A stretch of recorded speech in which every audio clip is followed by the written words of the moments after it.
O Senhor esteja convosco.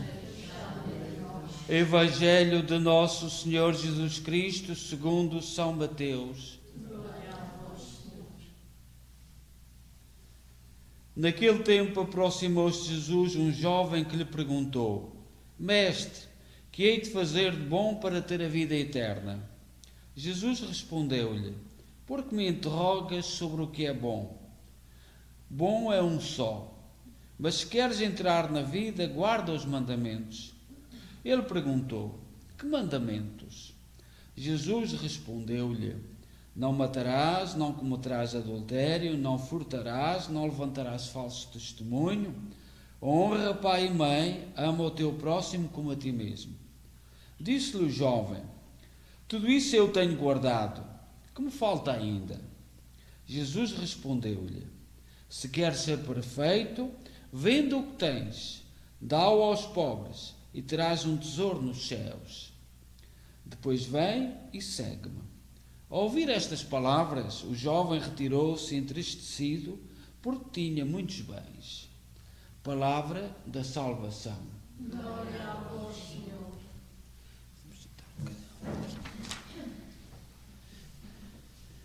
Nós celebramos hoje na igreja Santa Helena, padroeira dos recém-convertidos, padroeira dos arqueólogos por causa da procura da cruz de Cristo nas lixeiras de Jerusalém, e padroeira das pessoas que têm famílias difíceis, com dificuldades.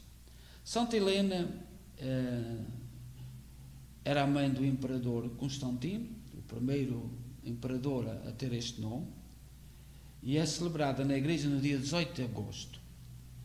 Ela é conhecida pela sua fé cristã e pela sua influência na vida de seu filho Constantino, que deu a liberdade aos cristãos, a liberdade de culto, no ano 313. E Santa Helena nasceu por volta do ano 250. Helena é também famosa pela descoberta da verdadeira cruz de Cristo. Ela nasceu numa região de Ásia Menor, no ano 250, por volta, porque não havia registros civis como nós temos hoje, e, portanto, há datas que são assumidas como corretas e, portanto, será por volta de 250. Ela veio para Roma, emigrou para Roma, e era estalajadeira, portanto, trabalhava numa estalagem. Nós hoje essa palavra está quase fora fora de sentido. Portanto, trabalhava num motel, como hoje se diz no mundo e nos últimos tempos. Quando eu era criança, pelo menos vós também, a palavra motel era uma palavra que tinha muito mau significado e vinha sobretudo de Espanha. Hoje é mais ou menos adotada, a gente já nem sabe se é bem, se é mal. Mas ela era estalajadeira, trabalhava numa estalagem que recebia uma casa que recebia hóspedes. Casou-se com Constâncio Cloro, com quem teve um filho, Constantino. Constâncio Cloro era um oficial do exército romano e Santa Helena era uma jovem muito bonita, que trabalhava, portanto, naquela estalagem em Roma. Tiveram um filho, mas o imperador, antes de Constâncio Cloro, o pai de Constantino, não tinha filhos e, portanto, prometeu o trono a Constâncio Cloro, mas com a condição dele se desfazer do casamento, expulsar Helena, que voltou à sua terra, retirou-lhe o filho, Constantino, que foi educado na corte, e a Helena teve que voltar às suas origens. Com a morte de Constâncio Cloro, o marido de hoje Santa Helena, Constantino assumiu o trono e foi buscar a mãe para junto de si para a corte. Não sabemos, historicamente, quem se converteu primeiro.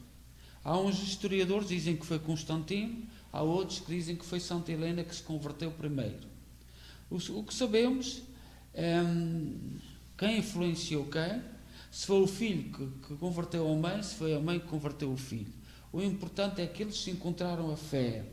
E os santos são sempre modelos para nós. E nas várias situações, como é que nós agimos é exemplo dos santos. Portanto, não é importante sabermos historicamente quem é que foi o primeiro a converter-se, a mãe ou o filho. O que sabemos é que houve muitos frutos dessas conversões. Ela tinha-lhe muito amor e não parou de encher-lhe de honras. Nós temos atualmente um caso que é o rei de Marrocos. O rei de Marrocos, que também tem um herdeiro. E eu não sei o que é que aconteceu, a mãe também foi expulsa, também foi lá para o Oriente, e a gente, quando o rei de Marrocos substituiu o filho, vamos ver as atitudes do filho, do verdadeiro herdeiro, porque não são católicos, não são cristãos, não são muçulmanos, mas é um exemplo atual das altas esferas. Portanto, o filho cresceu, que é o herdeiro do trono de Marrocos, que cresceu sem o amor da mãe. Portanto, a mãe teve que voltar à sua terra, às suas origens, etc. Portanto, Constantino tinha muito amor à mãe. Apesar de crescer longe, isolado da mãe, quis enchê-la de honras.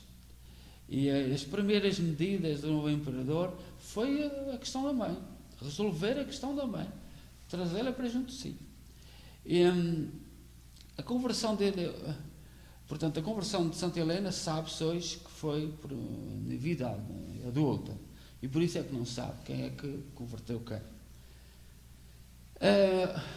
O Constantino deu a liberdade à Igreja, portanto, talvez com a falta da mãe, em Roma teve contacto com jovens católicos, com jovens cristãos, e foi se transformando, e como os cristãos temos o amor à família, às mães, aos pais, como diz a leitura do Evangelho, Constantino foi a primeira coisa que tomou, a primeira decisão que tomou como imperador, a mãe, resolver a questão da mãe. No ano 313 já ela estava em Roma, a mãe, Santa Helena, e que foi o ano da liberdade da Igreja. No ano 325, Constantino, com os bispos da época, convocou o concílio de Niceia, e logo no ano 300, e o concílio de Niceia foi à volta de Jesus Cristo. Havia uma heresia chamada o arianismo, que estava a corromper a Igreja por dentro, corromper a Igreja, que não colocava Jesus Cristo inferior a Deus. E aquilo que Jesus Cristo nos ensinou é que o Deus é trino, e o Pai, o Filho e o Espírito Santo fazem parte de um amor radical que nós não entendemos ao nível humano, mas que faz o Deus trino. E esta fé foi a fé que recebemos dos apóstolos. Mas entrou na Igreja uma heresia provocada por um padre chamado Ariano, que era da diocese de Santo Agostinho, e que deu tantos problemas à Igreja, e no ano 326, Santa Helena, movida pelo Espírito, pelo amor a Cristo, pediu ao Filho para ir à procura da cruz de Cristo. Mandaram um exército para Jerusalém, para a lixeira, porque se sabia, portanto eram 400 anos depois da morte de Cristo, de 400, não, 300 e poucos, ainda não chegava aos 400 anos. E o importante é que encontraram a cruz, os pregos de Cristo, para deitar aquilo para o lixo, e a coroa. Não estava. E para saberem, convocavam pessoas e iam tocando com madeira. E quem tinha problemas físicos, doentes, ao tocar no santo lenho, na cruz verdadeira, ficou curado. E foi assim que a Igreja com Santa Helena descobriu qual era a cruz de Cristo. E por isso é que se dividiu nessa época, e depois disso, o Santo Lenho por todas as paróquias, que hoje está num relicário e que nas nossas procissões acompanha a procissão, o Santo Lenho, que tem lá um pedacinho que se dividiu por muitas paróquias, as paróquias mais importantes da cristandade, tem o Santo Lenho, um pedacinho da cruz de Cristo. Mais tarde, um rei muito importante de França, São Luís IX, que foi 3 vezes para libertar Jerusalém. A primeira vez foi preso, a segunda vez adoeceu e a terceira vez foi morto. E a cristandade que tinha o Santo Lenho, tinha a coroa e tinha os espinhos, para agradecer ao povo de São Luís IX, os franceses, os gauleses, porque hoje quem governa a França não são os gauleses, são os corsários. Portanto, os gauleses, a cristandade deu à França a coroa de espinhos e os pregos que estão em Notre-Dame. E um dos perigos, agora quando ardeu Notre-Dame, o mundo cristão tremeu. O que é que aconteceu à coroa de Cristo? E graças a Deus a coroa de Cristo continua, está dentro de uma redoma de vidro e continua. Mas não há grandes dúvidas que a forma, os espinhos, aquela coroa continua, mas há sempre gente que acredita e não acredita. Pronto, nós temos no mundo há tudo e há gente que procura destruir, porque o incêndio, o objetivo é destruir tudo. Como todas as igrejas estão a ser queimadas, porque o objetivo é destruir. Há um facto muito doloroso da vida de Santa Helena. No fim da vida, Constantino era cristão e teve um filho e depois enviuvou e trouxe uma jovem para a corte, o filho de Santa Helena, e trouxe uma jovem para a corte, e essa jovem foi-lhe infiel com o próprio filho do Constantino, neto de Santa Helena. E o Constantino, que ainda tinha o poder, mandou matar o filho. E isso é um sofrimento terrível na história de Santa Helena, naquele drama terrível dentro da sua própria família. E por isso é que os santos são para nós um modelo. Como superar os dramas quando nas horas mais difíceis. Santa Helena não perdeu a fé. Santa Helena lutou até à última gota, vivendo aquele drama terrível dentro da sua própria família, e por isso, em tudo aquilo que lhe aconteceu no princípio, ser rejeitada, ser expulsa, porque o seu marido tinha que casar com alguém da nobreza, não podia ser com uma jovem trabalhadora numa estalagem, tinha que ser com uma nobre. No fim da vida, o seu filho perder a cabeça, perder a própria cabeça e matar o seu filho com um drama familiar terrível dentro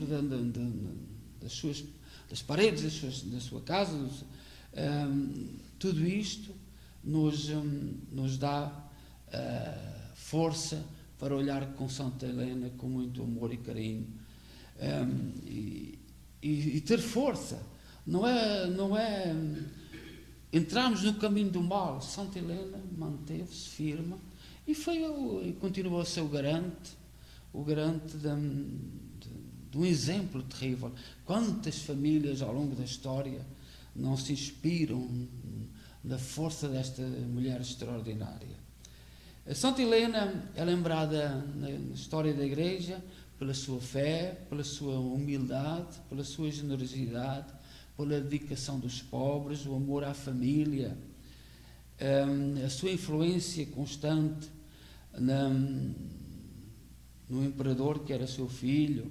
E a grande lição também que Constantino, apesar daquele grande erro no fim da vida, mas os cristãos devem muito a Constantino, a liberdade de culto que ele deu aos cristãos,